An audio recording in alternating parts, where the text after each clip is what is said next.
In the next of these promises we're going to be looking at, let's have a look at Judah's promise of Christmas. So Jacob, Judah's father, is about to die. But before he dies, he wants to leave with these new brothers. He wants to leave with them this promise and give all of them these blessings and hopes to trust in. But here's one in particular that we want to have a look at. So let me just read from Genesis 49 from verse 9 onwards. So Jacob promising to Judah. You are a lion's cub, Judah. You return from the prey, my son. Like a lion, he crouches and lies down. Like a lioness, who dares to rouse him? The scepter will not depart from Judah, nor the ruler's staff from between his feet, until he to whom it belongs shall come, and the obedience of the nations shall be his. Jacob was trusting in Eve's promise, the promised child.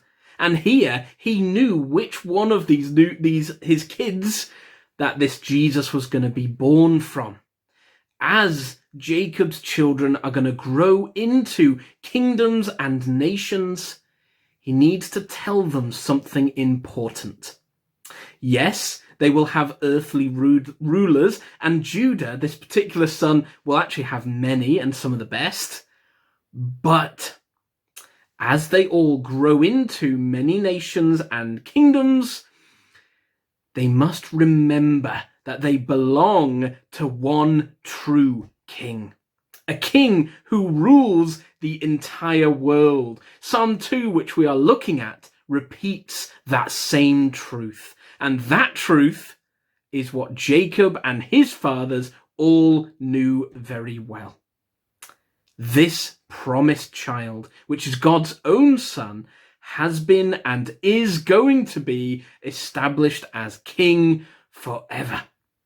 And that this king led Jacob, as you can see in the previous chapter, and Jacob needs these new kids to learn to follow his example, to realize that their own strength and their own authority is not sufficient.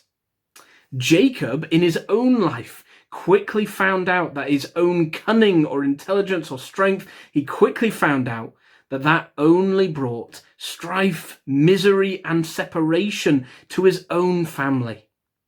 But in Jacob's own life, when he accepted Jesus as his strength and his leader, then he and his brother were reunited again.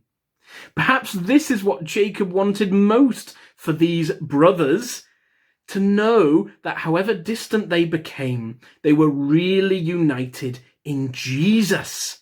And that just as Jacob and Esau eventually became united together, trusting in the Lord, so should this new family. They should be trusting Jesus and this promise, this Christmas child I'll just read again that promise. He to whom it belongs shall come, and the obedience of nations shall be his.